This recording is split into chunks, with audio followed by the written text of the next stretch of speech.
بیٹھے بیٹھے درود شریف پڑھتے سو گئے تھے خواب میں.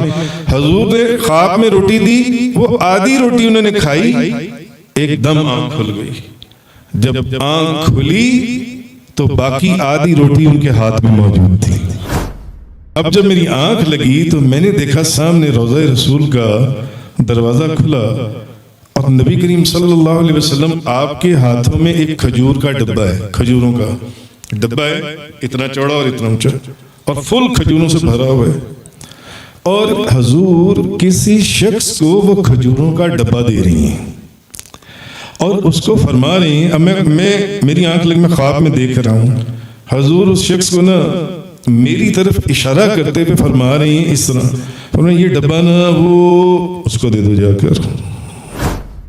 روضہ رسول کے اندر سے نبی کریم صلی اللہ علیہ وسلم نے ایسی قلبی, روحانی بلکہ ظاہری توجہ فرمائی کہ نبی پاک صلی اللہ علیہ وسلم نے با آواز بلند ان کو ان کے درود و سلام کا جواب دیا. حضور نے فرمایا بابا صبح قطب الدین بختیار کاکی کے پاس جانا اور اسے ہمارا سلام کہنا. حضور نے فرمایا لیس من عبد یصلی علی الا بلغنی صوت حیث کان. کوئی بندہ کہیں مجھ پر درود پڑے, حضور نے فرمایا کوئی بندہ کہیں مجھ پر درود پڑے. حضور نے یہ نہیں فرمایا صرف مدینہ منورہ میں, حضور نے یہ نہیں فرمایا صرف میرے سامنے, صرف میری قبر انور پر یا میری بارگاہ میں یا میری جالی مبارک یا روضہ رسول یا گنبد خضرا کے نیچے, نہیں, کہیں کوئی بندہ درود پڑے. حضور نے فرمایا اس کی آواز میں خود سنتا ہوں. آہا, اس کی آواز میں خود سنتا ہوں. وہ بندہ کتنا خوش نصیب ہے جس کی آواز نبی کریم صلی اللہ علیہ وسلم سماعت فرما رہے ہیں, محبت اور خلوص کے ساتھ, اس یقین کے ساتھ کہ حضور ہمارا درود سن رہے ہیں. پڑھیں الصلاۃ والسلام علیک یا سیدی یا رسول وعلی آلک و صحابک یا سیدی. کائنات کا نظام بدل سکتا ہے, حضور کا فرمان نہیں بدل سکتا. حضور نے فرمایا لیس من عبد یصلی علی الا بلغنی صوت حیث کان. کوئی بندہ کہیں مجھ پر درود پڑے اس کی آواز میں خود سنتا ہوں. کہیں وہ بھلے ماڈل ٹاؤن میں پڑے, پاکستان میں پڑے, لاہور میں پڑے, جوہر ٹاؤن میں پڑے, وابڈا ٹاؤن میں پڑھ لے, اس کی آواز حضور سنتے ہیں. حدیث ہے, صحابہ کرام نے پوچھا فقلنا وبعد وفاتک, صحابہ کرام نے ہمارے لیے راستے کھول دیے. ہو سکتا ہے آج کوئی بندہ اٹھ کر یہ کہہ دیتا یار یہ حضور نے کہا تھا, اپنی زندگی کے لیے کہا تھا. طبرانی شریف, جلاء الافہام شریف کھول لیں, کوئی بندہ کہہ سکتا تھا. صحابہ کرام نے دروازہ ہی بند کر دیا, کوئی شخص ایسی بات نہ کر سکے. صحابہ کرام نے عرض کیا, حدیث کے آگے الفاظ ہیں قلنا وبعد وفاتک یا رسول اللہ, کیا آپ اپنی وفات کے بعد بھی, وصال کے بعد بھی ہمارا درود ایسے ہی سنیں گے؟ حضور نے فرمایا قال وبعد وفاتی, ہاں میں دنیا سے پردہ کرنے کے بعد بھی اب تم لوگوں کا درود ایسے ہی سنوں گا جیسے آج سنتا ہوں. کوئی کہیں مجھ پر درود پڑے اس کی آواز میں خود سنتا ہوں. لیس من عبد یصلی علی الا بلغنی صوت حیث کان, میں اس کی آواز خود سنتا ہوں. کوئی کہیں درود پڑے, کہیں درود پڑے. امام اعظم ابو حنیفہ رضی اللہ تعالی عنہ، مجھے ان کی بات یاد آئی. آپ حضور کی بارگاہ میں گئے، مدینہ طیبہ، روضہ رسول، تو مواجہ شریف میں کھڑے ہو کر، آج بھی ہم لوگ جاتے ہیں نا حج کرنے یا عمرہ کرنے، آپ میں سے کس نے حج اور عمرہ کیا ہوا ہے ذرا بتائیں؟ الحمدللہ رب العالمین، تقریباً کم و بیش ساروں نے. اچھا، پھر حج اور عمرے کے دوران آپ لوگ مدینہ منورہ جاتی ہیں اور مواجہ شریف میں کھڑے ہو کر سلام پیش کرتی ہیں، درود و سلام کے نذرانے پیش کرتی ہیں.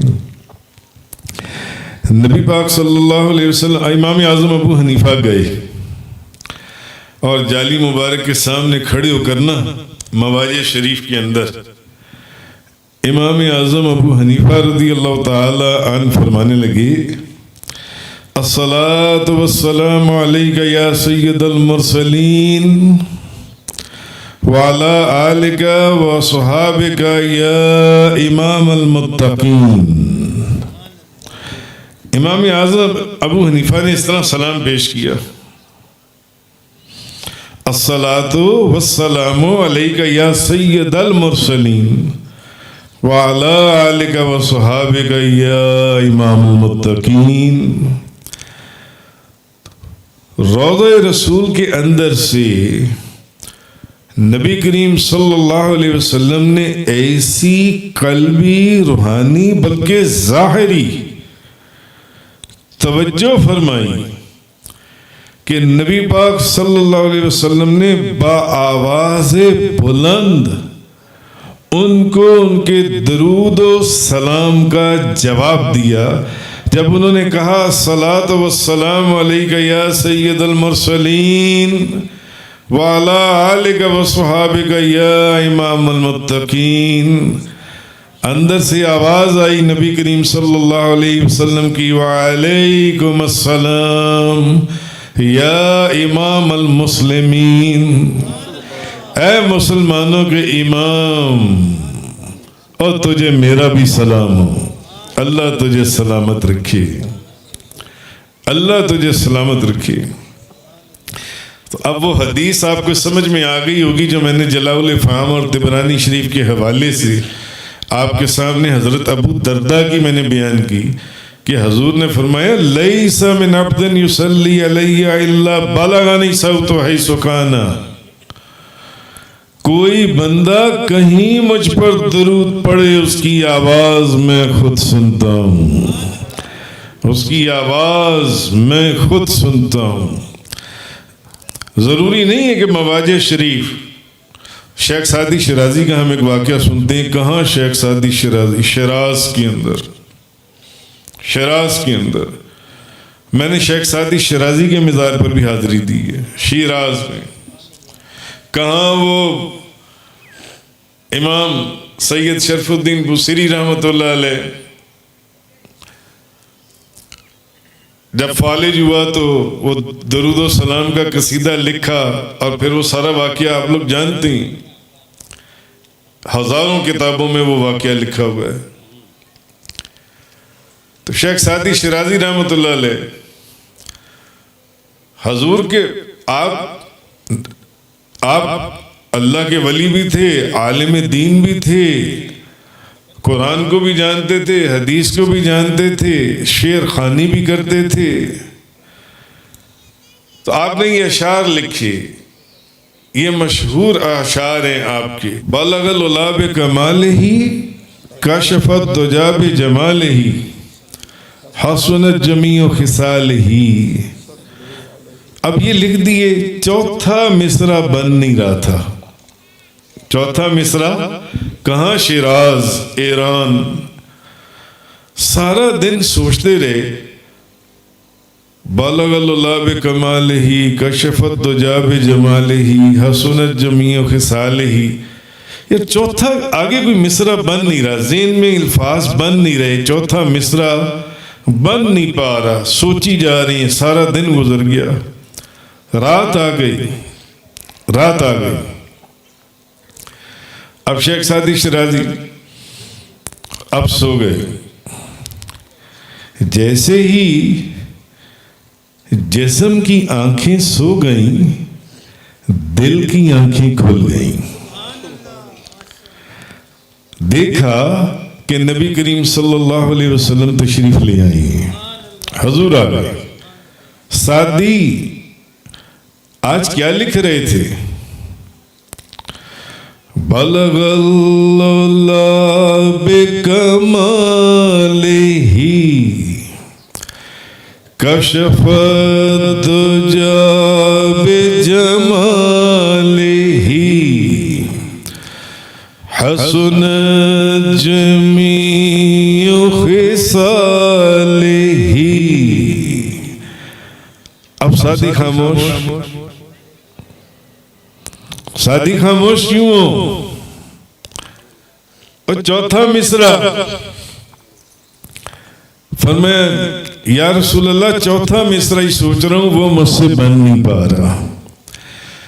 فرمایا سعدی لکھ دو صلو علیہ وآلہ صلو علیہ وآلہ بلغ العلا بکمالہ کشف الدجى بجمالہ حسن جمیع خصالہ صلو علیہ وآلہ صلو علیہ وآلہ صلو علیہ وآلہ.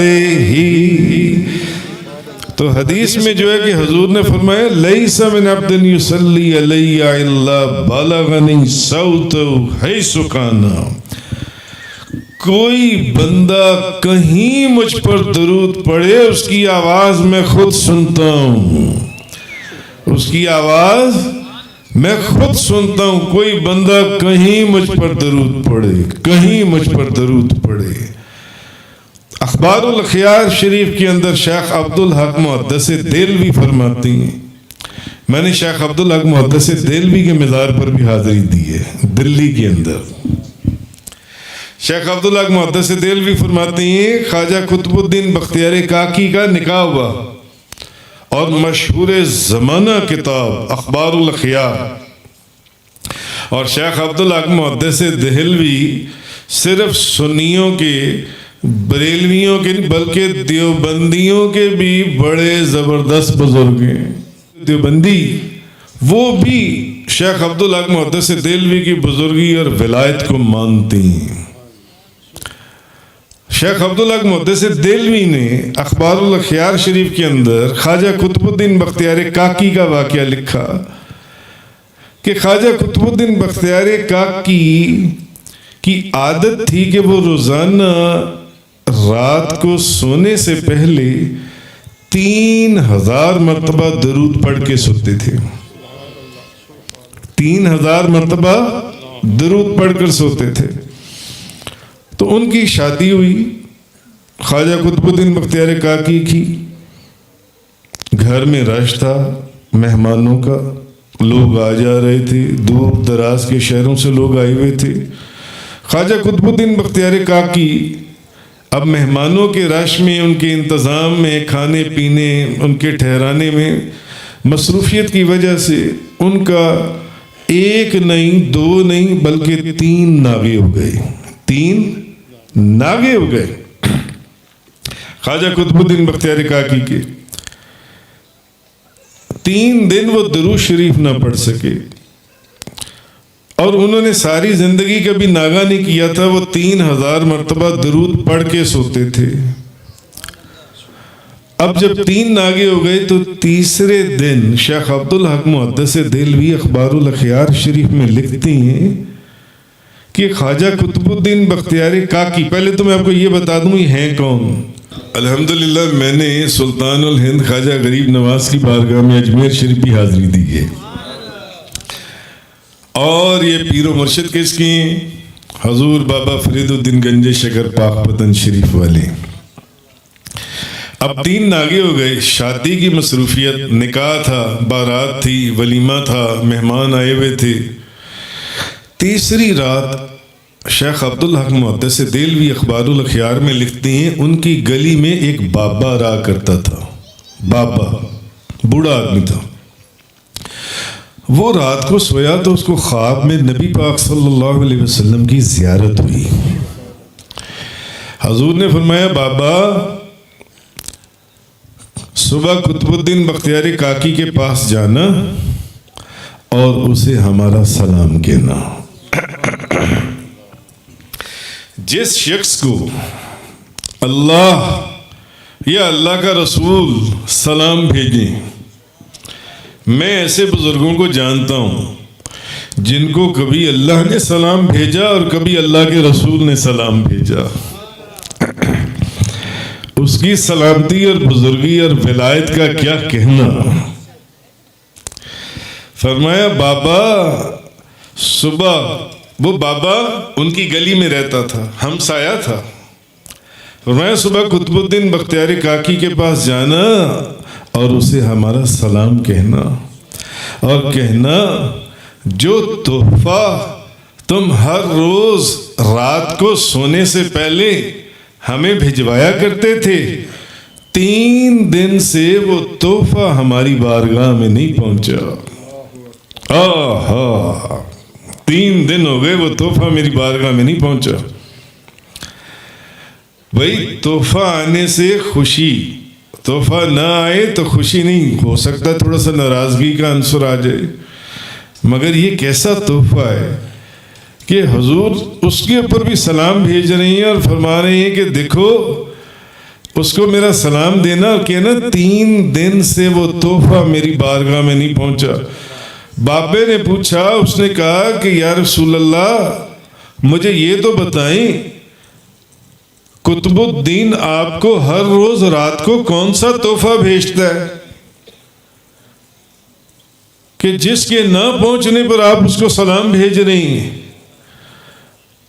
حضور نے فرمایا قطب الدین رات کو سونے سے پہلے 3000 مرتبہ درود میرے اوپر پڑھ کر پھر سوتا ہے. اور اس بات کا ذکر قطب الدین بختیاری کاکی نے کبھی کسی سے نہیں کیا.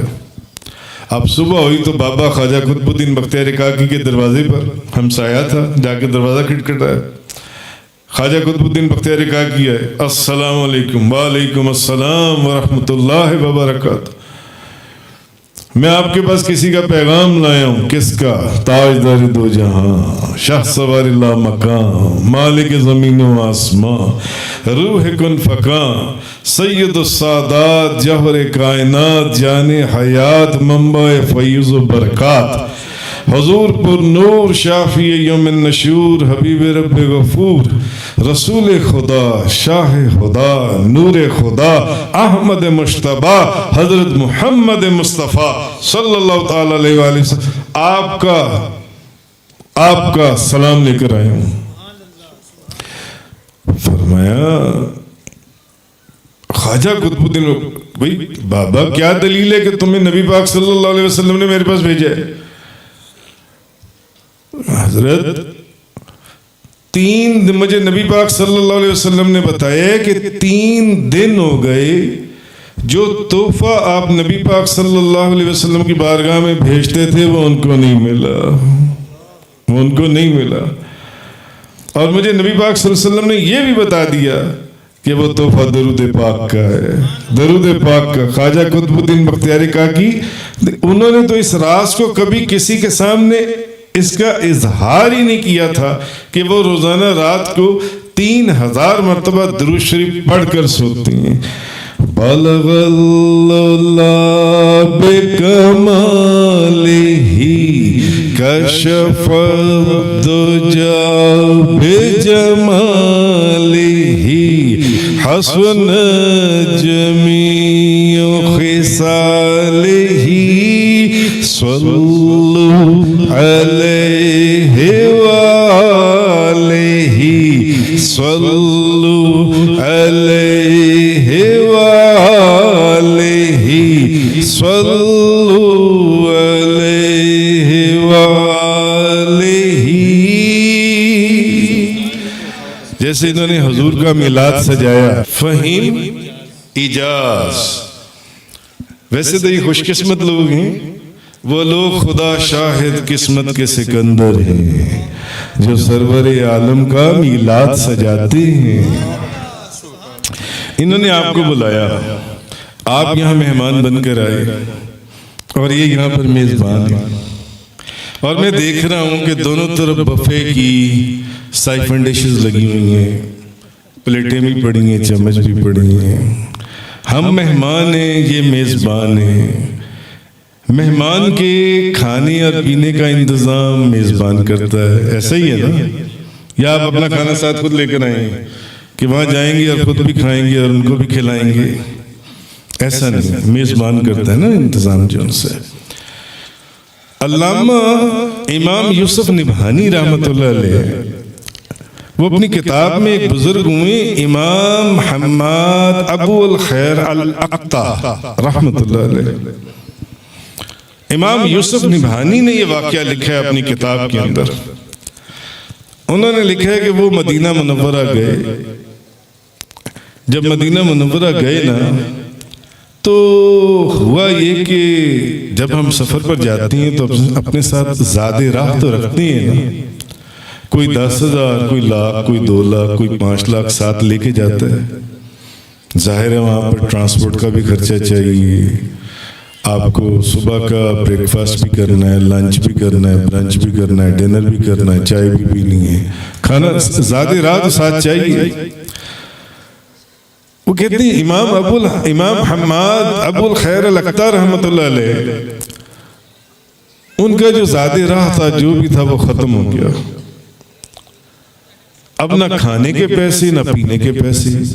مدینہ منورہ 1 دن 2 دن تیسرا دن, اب تیسرے دن سخت بھوک لگی ہوئی, بھوک سے نڈھال.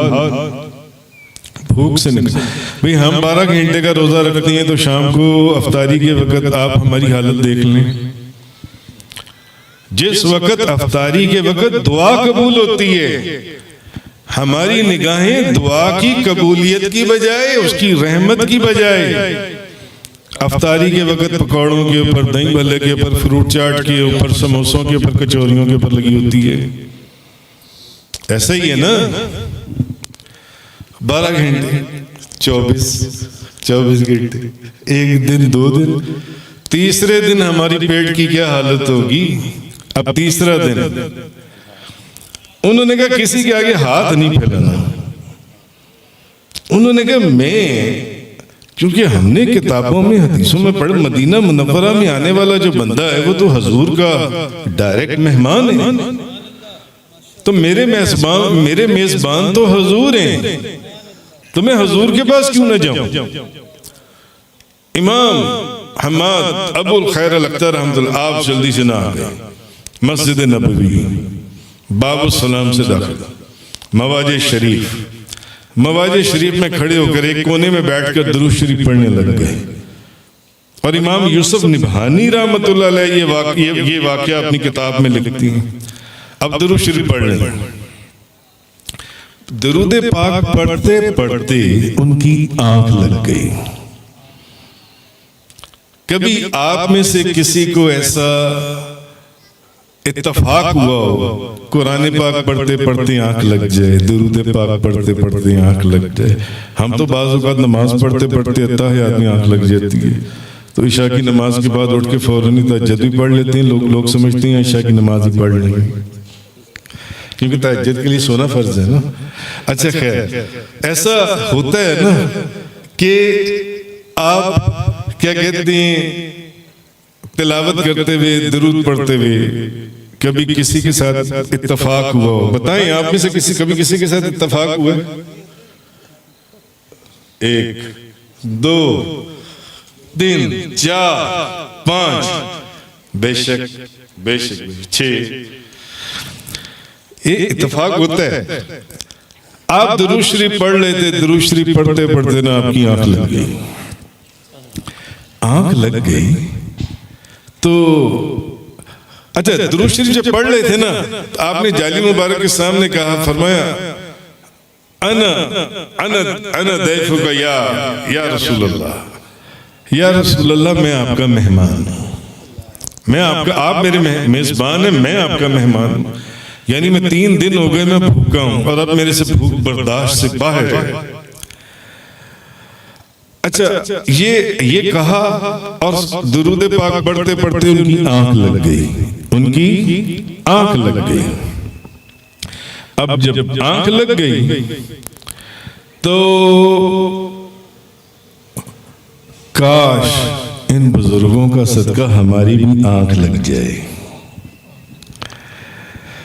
آنکھ لگ گئی تو دیکھا کہ باب السلام والی طرف سے نبی کریم صلی اللہ علیہ وسلم تشریف لا رہی ہیں، ساتھ حضرت ابو بکر صدیق، عمر فاروق، حضرت علی کرم اللہ وجہ الکریم بھی ہیں۔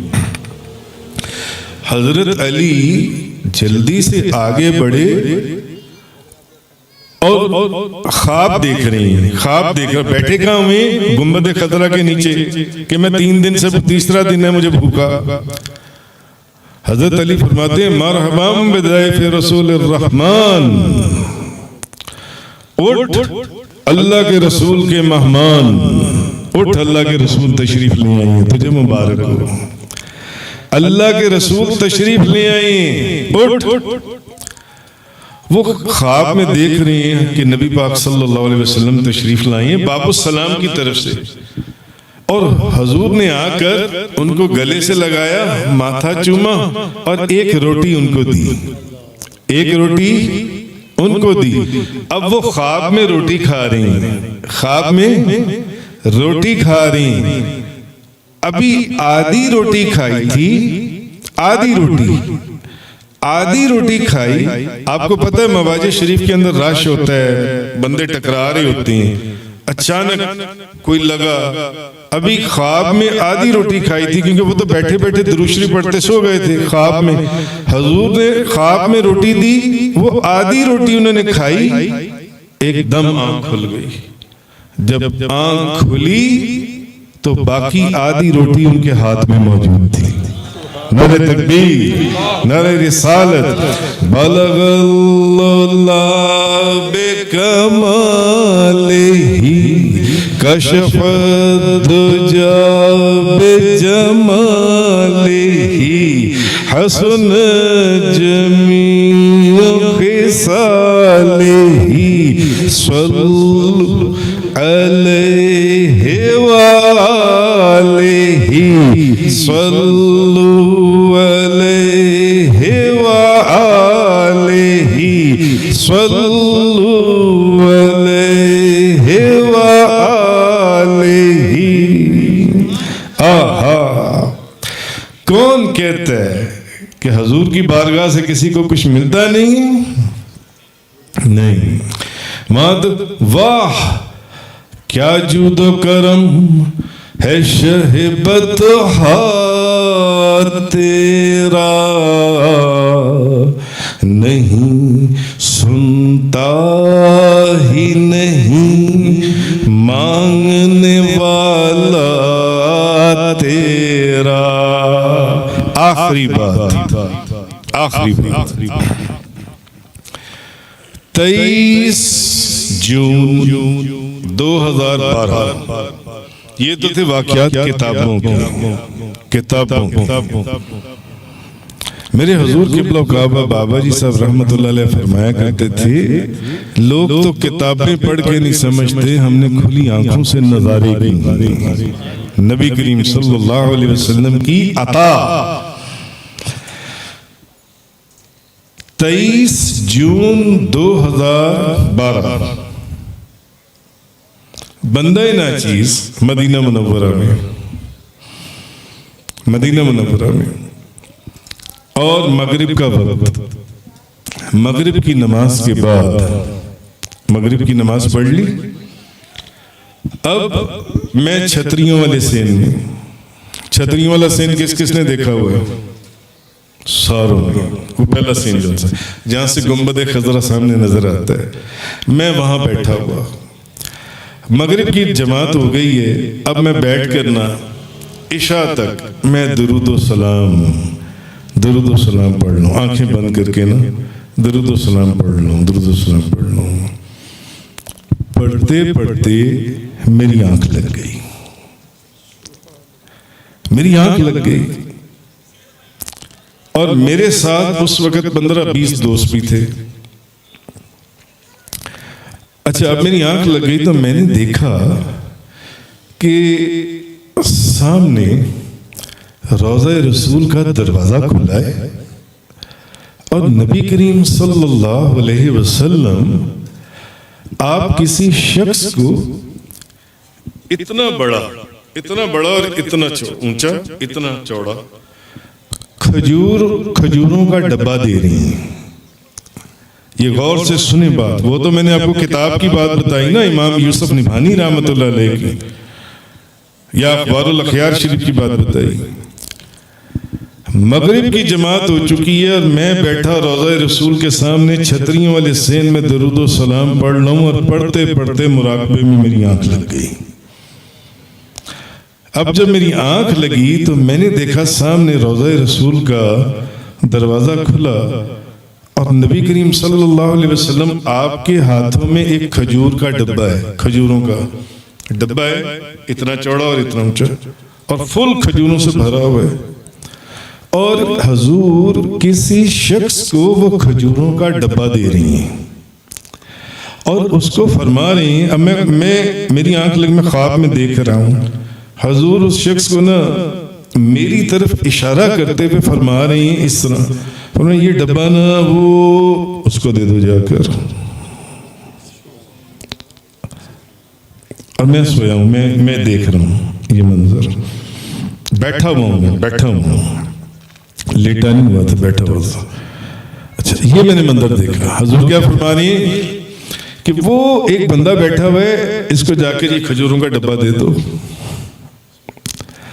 اچھا اتنے میں میری آنکھ کھل گئی، بس میں نے یہ منظر دیکھا، اتنے میں میری آنکھ کھل گئی. جب میری آنکھ کھلی تو میرے پاس اتنا چوڑا اور اتنا اونچا فل کھجوروں سے بھرا ہوا ڈبہ پڑا. میں نے کہا یار یہ ڈبہ کون لے کر آیا؟ میرے ساتھ 15-20 دوست تھے میرے، جیسے یہ دوست آئے ہوئے. ان میں سے ایک بندہ بولا، کہنے لگا جب آپ آنکھیں بند کر کے درود و سلام پڑھ رہے تھے تو ایک بابا جی آئے تھے، وہ یہ ڈبہ دے گئے اور ہمیں کہہ گئے کہ جب یہ آنکھیں کھولیں گے نا تو یہ کھجوروں کا ڈبہ ان کو میری طرف سے دے دینا. بلغ اللہ بکمالہ کشف دجا بجمالہ حسن جمیع خصالہ صلو علیہ وآلہ. حضور کی بارگاہ سے ایمان اور یقین کی دولت سے یقین وہ ہو کوئی بندہ واپس جا ہی نہیں سکتا. قرآن کیا کہہ رہا ہے؟ وَلَوْ أَنَّهُمْ إِذْ ظَلَمُوا أَنفُسَهُمْ جَاءُوكَ فَاسْتَغْفِرُوا اللَّهَ وَاسْتَغْفَرَ لَهُمُ الرَّسُولُ لَوَجَدُوا اللَّهَ تَوَّابًا رَحِيمًا. اللہ نے کیا فرمایا؟ جب تم اپنی جانوں پر اتنے ظلم کر لو کہ بخشش کی صورت نظر نہ آئے، اتنے گناہ کر لو، اتنے گناہوں کے اندر لتھڑے جاؤ. ہوتا ہے نا بندہ سوچتا ہے، میں اکثر سوچتا ہوں، میں کل کی بات بتاتا ہوں، کل میں نے بہت زیادہ سوچا، پتہ نہیں میری بخشش ہوتی ہے یا نہیں ہوتی ہے، پتہ نہیں اللہ مجھے معاف کرتا ہے یا نہیں کرتا، پتہ نہیں زندگی میں کیسی کیسی غلطیاں اور گناہ ہوئے ہوں گے جو میرے علم میں بھی نہیں ہوں گے. بندہ سوچتا ہے. اللہ پاک نے فرمایا وَلَوْ أَنَّهُمْ إِذْ ظَلَمُوا أَنفُسَهُمْ جَاءُوا جب اتنے گناہ کر لو نا بخشش کی کوئی صورت نظر نہ آئے، بخشش کی کوئی صورت نظر ہی نہ آئے۔ اب اس آیت کے اندر اس مقام کے اوپر اللہ نے یہ نہیں فرمایا میری بارگاہ میں آ جانا، نہیں، جاؤ محبوب جب یہ اتنے گناہ کر لینا کہ کوئی بخشش کی صورت نظر نہ آئے تو اس وقت یہ آپ کی بارگاہ میں حاضر ہو جائیں، اور وہاں آ کر مجھ سے معافی مانگی، فاستغفر اللہ۔ معلوم یہ ہوا کہ محبوب آپ کا دربار اصل میں خدا کا ہی دربار ہے، وہاں آ کر مجھ سے معافی مانگی۔ واستغفر لهم الرسول، اور پھر میرا محبوب بھی ان کی سفارش کر دے، لا وجد اللہ تواب الرحیم، تب یہ اللہ کو ضرور توبہ قبول کرنے والا اور مہربان پائیں گے۔ فآخر الدعوانا ان الحمد للہ رب العالمین، والصلاة والسلام علی رسولہ خیر خلقہ سیدنا محمد وعلی آلہ وصحبہ وازواجہ وعلماء ملتہ وعلیاء امتہ وامتہ اجمعین۔